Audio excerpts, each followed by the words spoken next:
Des bals masqués du carnaval de Venise, aux magnifiques costumes à plumes du carnaval de Rio, chaque peuple célèbre sa culture à sa façon.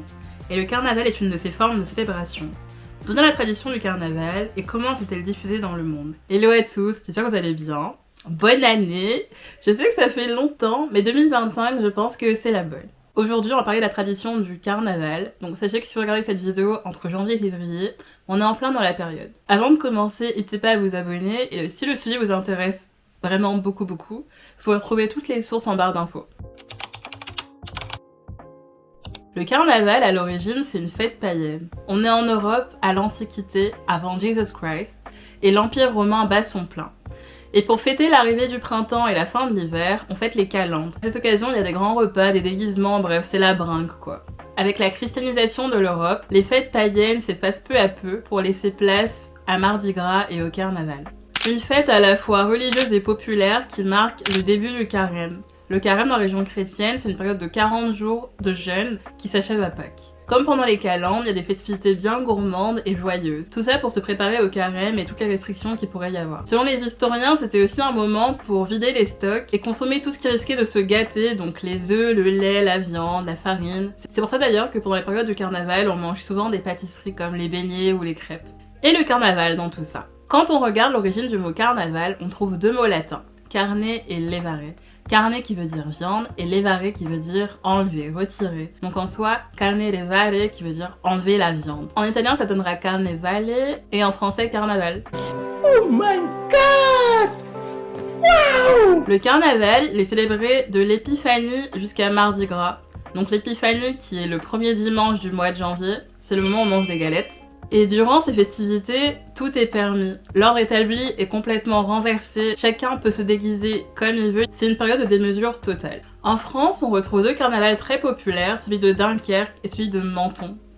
Est connu aussi pour sa fête au citron, on retrouve des parades faites entièrement en citron.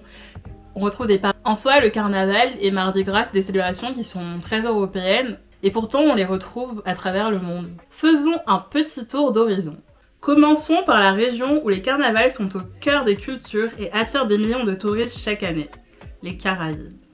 Entre le 16e et le 17e siècle, la colonisation européenne rythme la vie dans les Caraïbes, sur des îles comme la Martinique, la Guadeloupe ou encore Trinité et Tobago. Parmi les colons, on compte énormément de Français qui ont apporté avec eux la tradition du carnaval. Ces carnavals prenaient la forme de bals masqués dans l'intimité des grandes maisons des riches esclavagistes. Bien évidemment, les esclaves n'avaient pas le droit de participer à ces célébrations, mais assuraient quand même le service. Avec le temps, inspirés par ces festivités, ils ont décidé de créer la leur, en y ajoutant des éléments venus de leur propre culture, en particulier africaine, avec des instruments comme le tiboua ou le goka, le gros tambour. Ces célébrations de carnaval par les esclaves étaient vues comme un spectacle divertissant pour les esclavagistes, qui leur permettait de défiler dans la propriété. Avec l'abolition de l'esclavage en 1848, le carnaval sort des plantations pour arriver dans les rues. C'est devenu un moyen pour les populations de célébrer sa culture et transmettre leur histoire. Donc le carnaval, c'est pas que des simples défilés, c'est vraiment un événement pris très au sérieux qui est organisé des mois et des mois, voire des années à l'avance. Les carnavals dans les Caraïbes sont connus pour leurs personnages emblématiques inspirés des mythologies et du folklore caribéen. Par exemple, Vaval, c'est le roi du carnaval, qui représente un événement qui a impacté l'année passée. En 2015, il a pris la forme de l'algue de Sargasse, qui prolifère dans les mers antillaises et pollue les côtes. Il faut savoir que Vaval, il est incinéré à la fin du carnaval, donc à Mardi Gras, comme un peu pour conjurer les mauvaises choses qui sont arrivées l'année passée. Les Touloulous et les Tololos en Guyane sont au centre des bals parés masqués. Ils sont inspirés des bals de la bourgeoisie créole du 19e siècle et sont un peu une caricature de ces bourgeois. Leurs costumes leur garantissent l'anonymat absolu, ce qui permet d'effacer les barrières ethniques et sociales le temps d'une soirée. Les Negwesiro, désolée pour la prononciation, je sais pas trop, sont un groupe très populaire dans les carnavals aux Antilles. Ce sont des personnages qui rendent hommage aux nègres marrons, qui sont des esclaves qui se sont enfuis dans les montagnes, donc qui ont fait du marronnage. Et pour fuir, ils s'enduisaient de suie et de cendres pour se dissimuler dans la forêt. Et ce groupe-là, dans le carnaval, il sert un peu à éloigner la foule pour permettre au cortège de passer, parce que clairement personne n'a envie de se retrouver couvert de suie et de cendres. Côté anglophone, sur l'île de Trinité et Tobago, on retrouve la tradition du carnaval importée par les colons français qui s'y sont installés. Et il est aussi marqué par des personnages emblématiques comme le Moko Jambi, Moko Zombie en Guadeloupe je crois, qui est un personnage de carnaval inspiré d'un dieu ouest-africain. Dans le folklore trinidadien, Moko Jambi aurait protégé les esclaves pendant leur traversée de l'Atlantique entre l'Afrique et les Caraïbes. Il représente un peu la personnification de ce dieu protecteur. Sur le continent nord-américain, le carnaval le plus populaire, c'est celui de Mardi Gras à la Nouvelle-Orléans. Perso, c'est un peu mon rêve d'y assister, donc likez et partagez cette vidéo pour financer mon voyage. Je rigole.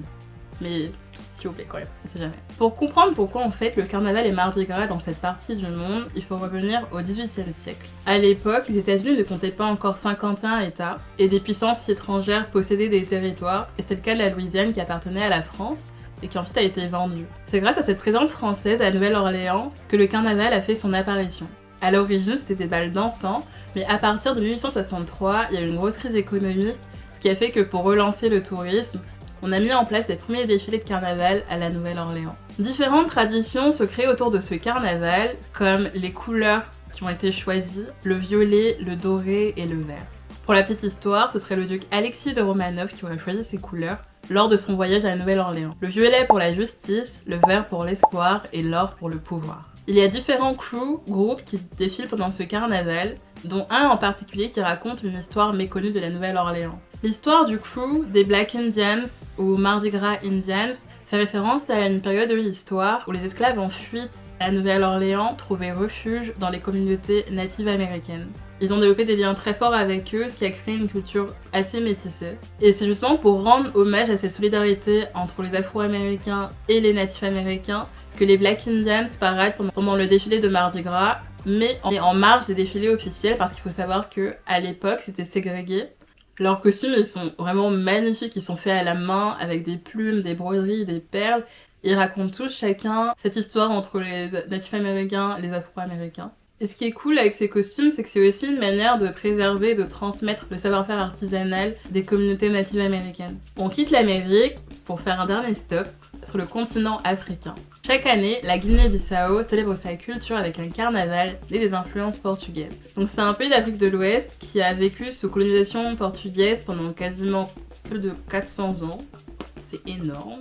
Et après l'indépendance, la tradition du carnaval est devenue une manière pour les Guinéens valoriser leur culture et leur histoire.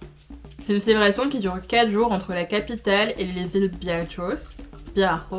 Chaque ethnie du pays est représentée afin de renforcer la cohésion entre tous les habitants.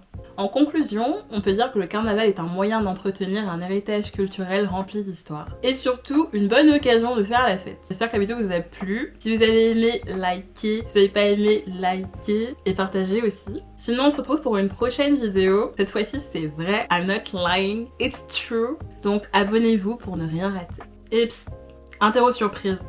Comment s'appelle ce personnage de carnaval inspiré d'un dieu ouest-africain? Moko Kumbo, Jumbo Koko, Moko Jambi? Donne ta réponse en commentaire.